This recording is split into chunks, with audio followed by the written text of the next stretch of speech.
Nipah virus സ്ഥിരീകരിച്ചതിനെ തുടർന്ന് പ്രതിരോധ പ്രവർത്തനങ്ങൾ ശക്തമാക്കിയതായി ആരോഗ്യവകുപ്പ് മന്ത്രി വീണ ജോർജ്. നിലവിൽ 350 പേരുടെ സമ്പർക്ക പട്ടികയാണ് തയ്യാറാക്കിയിട്ടുള്ളത്. 101 പേർ ഹൈറിസ്ക് വിഭാഗത്തിലാണ്. സമ്പർക്ക പട്ടികയിലുള്ള 68 പേർ ആരോഗ്യ പ്രവർത്തകരാണെന്നും മന്ത്രി പറഞ്ഞു. ഇന്നലെ നിശ്ചയിച്ച പ്രകാരം ജില്ലയിലെ +1 അലോട്ട്മെന്റ് പ്രവർത്തനങ്ങൾ ആരംഭിച്ചിട്ടുണ്ട്. DD എഡ്യൂക്കേഷനും ഇന്ന് രാവിലത്തെ മീറ്റിംഗിൽ പങ്കെടുത്തിരുന്നു. ഇപ്പോൾ സാമൂഹിക അകലം പാലിച്ചുകൊണ്ട് മാസ്ക് ധരിച്ച് പ്രോട്ടോകോൾ പ്രകാരം തന്നെ ഈ പ്രവർത്തനങ്ങൾ പ്രത്യേകിച്ച് പാണ്ടിക്കാടും ആനക്കയത്ത് നടക്കുന്നുണ്ട് എന്നുള്ളത് ഉറപ്പാക്കുന്നുണ്ട്. പ്രത്യേകമായി വിദ്യാഭ്യാസ വകുപ്പിലെ ഉദ്യോഗസ്ഥർക്ക് ചുമതല നൽകിയിട്ടുണ്ട് ജില്ലയിൽ എന്നുള്ളതാണ് DD എഡ്യൂക്കേഷൻ ഈ മീറ്റിംഗിൽ അറിയിച്ചിട്ടുള്ളത്. ഇനി മാസ്ക് ധരിക്കാൻ മറന്നു വരുന്ന ആളുകൾക്ക് മാസ്ക് നൽകുന്നതിന് വേണ്ടിയിട്ടുള്ള ക്രമീകരണവും ചെയ്തിട്ടുണ്ട്. ഇന്ന് 9 പേരുടെ സാമ്പിളുകളാണ് കോഴിക്കോട് പരിശോധിക്കുന്നത്.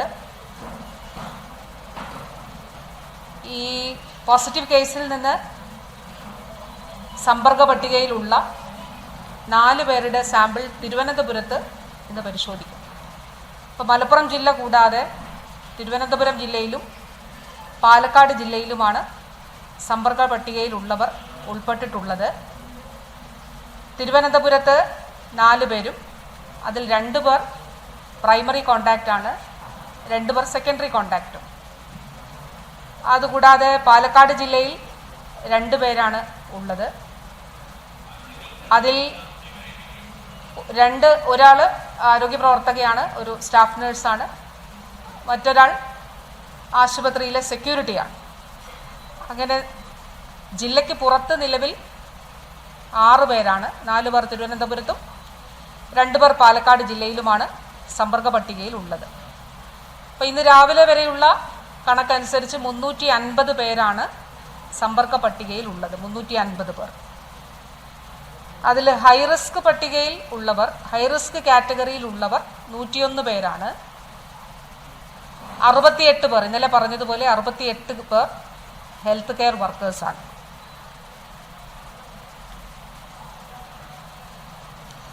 ഈ 9 പേരുടെ സാമ്പിൾ പരിശോധിക്കുന്നതിൽ ഈ കുട്ടിയുടെ അച്ഛൻ്റെയും അമ്മയുടെയും ഉൾപ്പെടെ സാമ്പിളുകൾ പരിശോധിക്കുന്നുണ്ട്. അവർക്ക് രോഗലക്ഷണങ്ങളൊന്നുമില്ല. ഇതുവരെ രോഗലക്ഷണങ്ങൾ, പനിയോ അങ്ങനെയുള്ള ഒരു ലക്ഷണങ്ങളും ഇല്ല. പക്ഷേ അവരുടെ സാമ്പിൾ ഇന്ന് പരിശോധിക്കുന്നുണ്ട്. നിപ്പ ബാധിച്ച കുട്ടി സമീപത്തെ പറമ്പിൽ നിന്ന് അമ്പഴങ്ങ കഴിച്ചതായി കൂട്ടുകാർ സ്ഥിരീകരിച്ചതായും അവിടെ വവ്വാലുകളുടെ സാന്നിധ്യം സ്ഥിരീകരിച്ചിട്ടുണ്ടെന്നും മന്ത്രി പറഞ്ഞു. പ്രാഥമിക വിലയിരുത്തലിൽ വൈറസിന്റെ ഉറവിടം ഇതാകാനാണ് സാധ്യത. മറ്റു പരിശോധനകൾ നടത്തിയാലേ ഇത് സ്ഥിരീകരിക്കാനാവൂ. വവ്വാലുകളെ നിരീക്ഷിക്കുന്നതിന് ദേശീയ വൈറോളജി ഇൻസ്റ്റിറ്റ്യൂട്ടിലെ ഡോക്ടർ ബാലസുബ്രഹ്മണ്യന്റെ നേതൃത്വത്തിലുള്ള സംഘം എത്തിയിട്ടുണ്ട്. ICMR സംഘം ഇതിനകം സംസ്ഥാനത്ത് എത്തിയിട്ടുണ്ട്.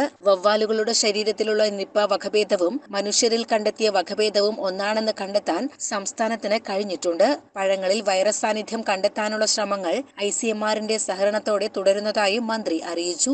ജില്ലയിൽ പൊതുസ്ഥലങ്ങളിൽ മാസ്ക് നിർബന്ധമാക്കിയിട്ടുണ്ട്. 2 പഞ്ചായത്തുകളിൽ മാത്രമേ കടുത്ത നിയന്ത്രണങ്ങൾ പ്രഖ്യാപിച്ചിട്ടുള്ളൂ എങ്കിലും രോഗം പടരാതെ തടയാൻ ഓരോ വ്യക്തിക്കും ഉത്തരവാദിത്തമുണ്ടെന്നും മന്ത്രി ഓർമ്മിപ്പിച്ചു. നിലവിൽ നിരീക്ഷണത്തിൽ കഴിയുന്നവർ പ്രോട്ടോകോൾ പ്രകാരം 21 ദിവസം ഐസൊലേഷനിൽ നിർബന്ധമായും കഴിയണം. രോഗിയുമായി അവസാന സമ്പർക്കമുണ്ടായ സമയം മുതലുള്ള 21 ദിവസമാണ് കർശനമായ നിരീക്ഷണ കാലയളവെന്നും മന്ത്രി പറഞ്ഞു. പാണ്ടിക്കാട്, ആനക്കയം പഞ്ചായത്തുകളിൽ പനിബാധിതരെ കണ്ടെത്തുന്നതിന് 224 ഫീവർ സർവൈലൻസ് സംഘങ്ങളെ നിയോഗിച്ചിട്ടുണ്ട്. ഇവർ വീടാന്തരം കയറി പരിശോധന തുടരുകയാണ്. ആനക്കയത്ത് 80ഉം പാണ്ടിക്കാട് 144 സംഘങ്ങളാണ് ഫീൽഡിലുള്ളത്. വളർത്തുമൃഗങ്ങളിലെ രോഗം നിരീക്ഷിക്കാൻ മൃഗസംരക്ഷണ വകുപ്പിന്റെ സർവൈലൻസ് സംഘവും ഫീൽഡ് പരിശോധന നടത്തുന്നുണ്ട്. മൃഗങ്ങളുടെ സാമ്പിളുകളും ഇവർ ശേഖരിക്കുന്നുണ്ട്.